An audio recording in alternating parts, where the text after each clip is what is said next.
প্রথম বিয়ে টেকেনি, দ্বিতীয় বিয়ে রচনার। কি ঘটেছিল সেই দিন? বাংলা সিনেমা থেকে ওড়িয়া ফিল্ম ইন্ডাস্ট্রি, এখন টিভি ইন্ডাস্ট্রি, গোটা সিনেমা জগৎ জুড়ে রাজত্ব করছেন রচনা ব্যানার্জি। তার ক্যারিয়ারের সফলতা নিয়ে আলাদা করে কিছু বলতে হয় না। রাজনীতির ময়দানে পা রেখেও তিনি সফল, তবে তার ব্যক্তিগত জীবনের বিতর্ক পিছু ছাড়ে না।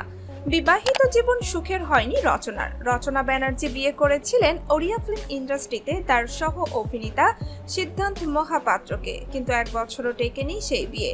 তারপর কলকাতায় ফিরে এসে তিনি বিয়ে করেন ব্যবসায়ী প্রবাল বসুকে। সে আজ প্রায় 2 দশক আগের কথা। 2007 সালে প্রবাল এবং রচনার বিয়ে হয়েছিল।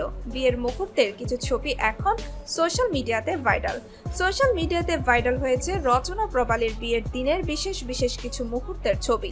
গোলাপি রঙের বেনারসি, গলায় গোলাপের মালা, এক গা সোনার গয়না, গোলাপি রঙের ওড়না মাথায়। রচনাকে খুবই সুন্দরী কোণে লাগছিল সেদিনও।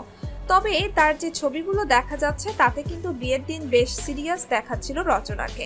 মুখে সেভাবে হাসি নেই। টলিউডে ডেবিউ হলেও রচনা দীর্ঘদিন ওড়িয়া ফিল্ম ইন্ডাস্ট্রিতে কাজ করেছেন। কাজ করার সুবাদেই সিদ্ধান্তের সঙ্গে তার পরিচয় হয়। দুজনেই একে অপরের ঘনিষ্ঠ হন। তারা বিয়েও করেন, কিন্তু ডিভোর্স হয়ে যায়। ওড়িয়া ফিল্ম ইন্ডাস্ট্রি ছেড়ে রচনা চলে আসেন টলিউডে। এখানে আসার পর প্রবালকে বিয়ে করেন তিনি। তাদের দুজনের একমাত্র সন্তানের নাম প্রনীল বসু। কিন্তু রচনার দ্বিতীয় বিয়েটাও সুখের হয়নি।